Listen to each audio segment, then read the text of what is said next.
Hello, everyone. Welcome again. Thanks very much for taking time out to chat again. This is our final conversation of this series. It was 8 months when we first came together, which feels like yesterday and also perhaps a decade ago. It's been a very interesting year. So today we're going to focus on two questions, one looking back and one looking forward. I think the four of us probably don't need any introductions at this point. I think anyone who's watched this series, we probably don't need to go into that again. But so I think we might get into the detail straight away. So I think for me, I've learned a lot over the last 8 months, 12 months around ACD. And my question for you three is, if we were in some kind of amazing universe where we could travel back in time in our time machine, and you dipped into our first conversation 8 months ago, what advice would you give yourself and us to set us up well for the next 8 months? So I'll perhaps come to Annabelle first. Okay, it's always good when you look back, you always sort of have the power of knowledge of what's going to come. And I think at the start, when I was looking at accelerated cluster development, I was very excited, form a community interest company and all the things that we could achieve. But I perhaps was a pilot that hadn't set off with looking at the weather map and seeing what was ahead. And we've had a very, very, very challenging few months in South Monmouth, which I appreciate is probably replicated across all areas, that I didn't quite envisage. I thought things were tough at the time, and I thought it would be a matter of trying to find solutions to deal with the problems I was at hand. And I felt the community interest company and plans I had ahead with the way forward. But I have to say, in my planning and probably natural impatience, I think I didn't anticipate that I would have to be dealing with immediate sort of GP sustainability issues that came up across the board. We're actually, I'd say, I feel like we're a bit out of the storm actually now. I feel like we're in a better place again now. And so I kind of feel like I am 8 months. I've done a time machine, because I think in some respects, we're back to where we started, but with the knowledge of what it can be like over the year. And I think it made me realise that we need to be better prepared for eventualities. And I think that within the clusters and accelerated cluster development, we need to be more as resilient as possible for the future. And I think that is where I need to target time and energy. And I think the community interest company still forms part of that, and we continue with that, which I'm happy to get on to later. But I think it's always being mindful of the worst case scenarios of what could go wrong, so that they're always on my mind in all of my planning, and to also be mindful that I'm not the only person going through those difficulties as well on that journey, if you like. So there's other practices and the people that I'm asking over and above what they would normally do for an NCN from, as in terms of my team, but also in terms of video practices, and then the wider community, which we're also engaging with now. That we're always mindful of the different challenges they're facing at home and in work, so that I factor that in when I ask things of them, so that I can keep them with me. I think we're just about kept together, but I think we've got to do this gently, I think, and be patient and take time. That's my view. That's my learning from the last 8 months, I would say. I like that. Going gently, taking time, being patient. That resonates with me too. Susan. Yeah. Yes. To reflect back on what Annabelle says, I'm still positive about ACD, and I can see that the primary care contractors working together will bring benefits to the practice population. But I need to be more understanding about the implications of a transition year, the dealing with the uncertainty that brings, and that progress will not be at the pace that I was anticipating, because it's a development project. I know Alan mentioned it many times, it's a transition year, but it's only now reflecting back that I can understand how that affects the progress that we make, to be more aware of the risks of being in a transition year, the risks to engagement and the risks to making progress, and perhaps being stronger in my communication with the different groups as to where we are and why it's not moving forward as quickly as we would like, and what we can all do to hold it together and to make sure that everyone is still engaged 8 months after we started. And so my planning perhaps should have been stronger, although we may reflect that we were relying on other sectors as well. We were relying on the Health Board and Welsh Assembly to cascade information to us. And yeah, so that it's how difficult it is when you're dealing with uncertainty to keep everyone together and move it forward in a timely manner. I think the risk, understanding risk, being honest about risk, and acknowledging that there are some mitigation plans you can put in place, but also life happens. Yeah. You know, Annabelle talked about the GMS sustainability and how that wasn't really anticipated this year, but it has, emerged towards the back end. So, yeah, and that sense of patience and things not progressing as quickly as you might like. Eilir, what's your reflection? What advice are you giving to yourself? Well, if I had a time machine and went back 8 months and saw myself, said, right, listen, you have to have patience here. This is going to take time, and there's only so much that you as an individual can do, and accept that certain decisions need to be made at a much higher sort of level up the chain within the Health Board, the Welsh Government, and accept that we are dealing with a beast, and it's a very difficult beast to tame, and that's what we're trying to do here, is to try and tame the beast and reorganize and basically rebuild it again so that it's better, more functional, more beneficial to our patient population. And I think obviously being cluster leads, we are by nature very enthusiastic and keen to make progress as soon as possible. But this was sort of kind of out of our hands in certain ways. Obviously, plenty of time for us to envisage and get that vision of where we'd like it to be and provide our input into what ACD would be like for us. But I think fundamentally now though a lot of these decisions have been made, which has then brought reassurance for us as well, because there was a great deal of uncertainty. And yeah, I feel a lot more positive now than I did 8 months ago. Because of that certainty, and that would be the other thing, I suppose, is sort of, don't worry about it, it'll sort out in the end. Yeah, I mean, that's that focus on patience.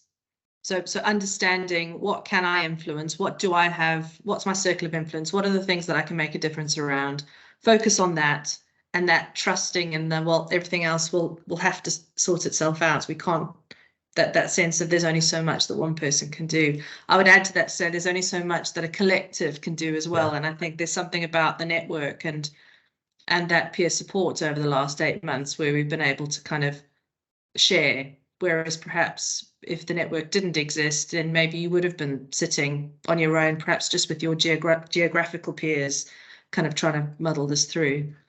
So some nice themes developing there. I think some good advice, and actually, Annabelle, I'm struck by your sense of like, well, actually we have jumped in a time machine because we are able to start again, or at least start from that point now.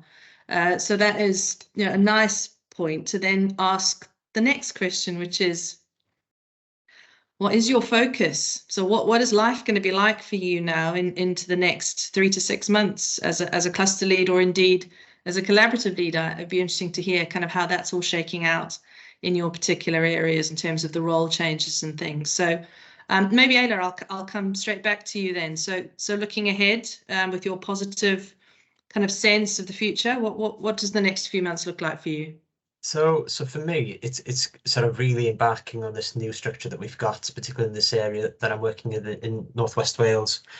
Something I'm really keen on is to try and make sure there's that sort of forged ownership between the local authority and the Health Board, with with the PCPG in particular, and those relationships can be forged and are sort of really strong from the outset. I think the other thing that I'm really keen on is that as we start on this, is that we really put a focus on that population needs assessment. And at the moment, we haven't got those in place at a sufficient level. They're not sort of focused at the right and appropriate areas and geographic areas and populations.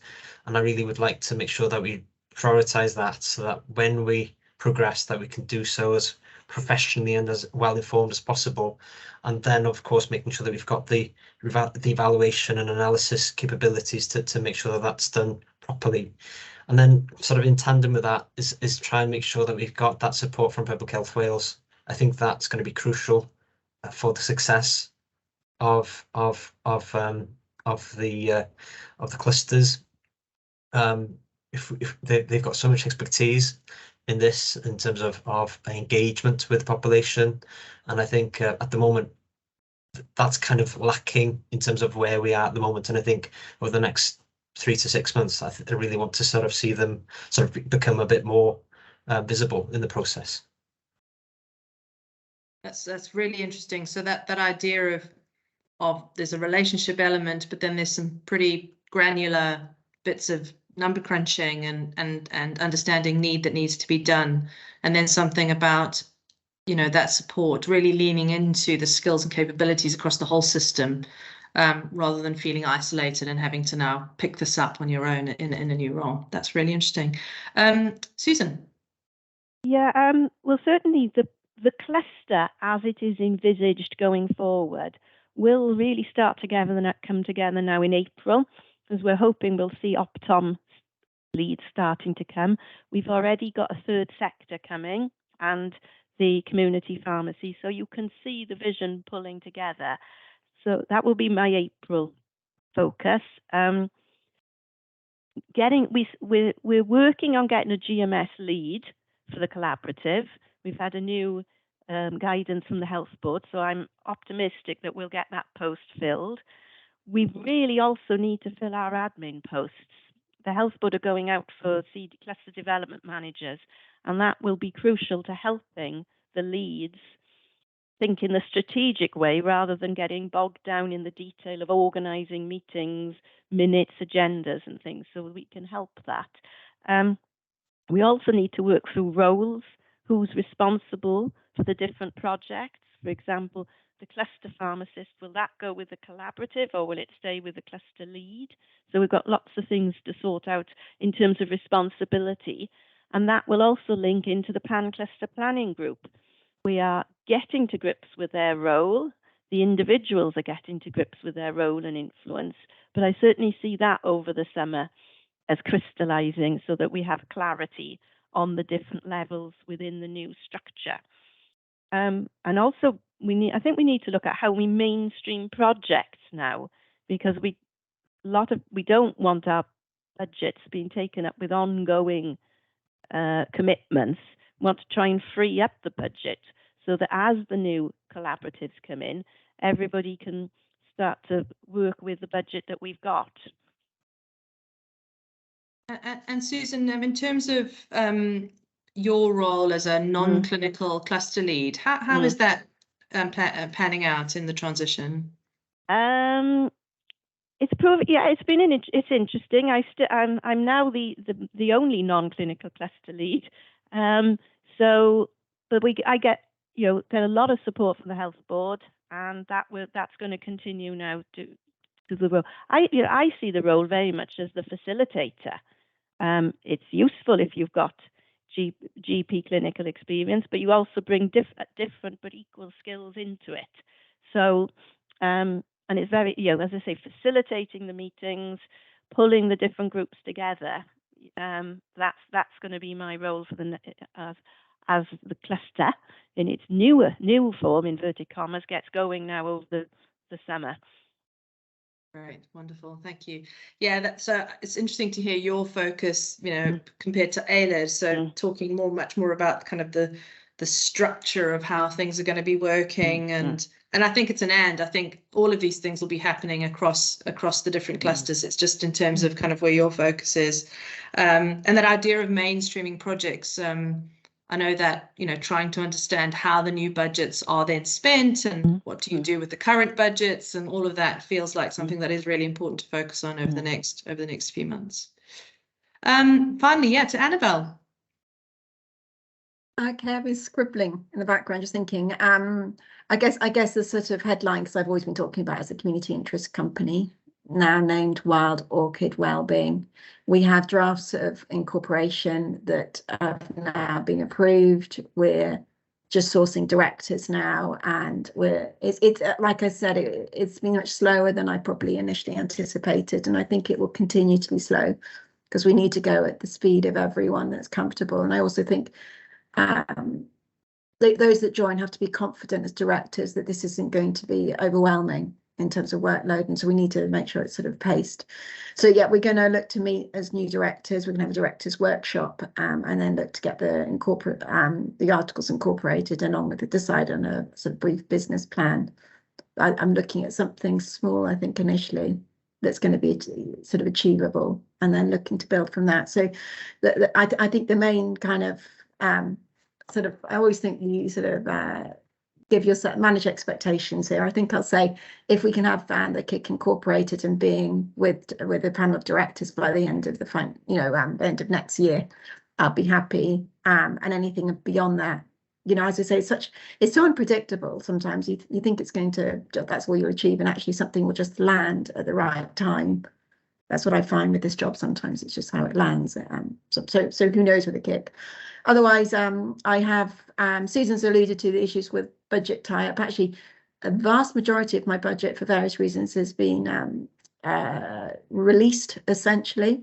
So I've got a big budget to look to how we spend over the next year, you know, and what proportion we want to employ staff, and whether we want to put them into projects, and etc. So it's a bit of a scoping exercise here at the moment. I'm really interested because we've essentially proven the pharmacy model by all employing loads of pharmacists across the GP practices. So it's which model do we think is going to work next? And a sort of learning curve from what has worked before and what hasn't, and what factors determine whether it will work well, and what risks in the different roles, to ensure that it's sort of we're doing primary care or community care type work, and we don't end up replicating or replacing hospital services. So we're just trying to sort of look at all of that in the whole and build up. But there's some really exciting new roles that we think could really enhance both primary care and the wider community that we're looking at. The other bit I just sort of wanted to raise is, because I think it was already mentioned earlier, is about how we engage the population better. I was looking at some roles that didn't work, and I think they didn't work because we made assumptions about what people might want rather than ask them first. And I think that is a problem.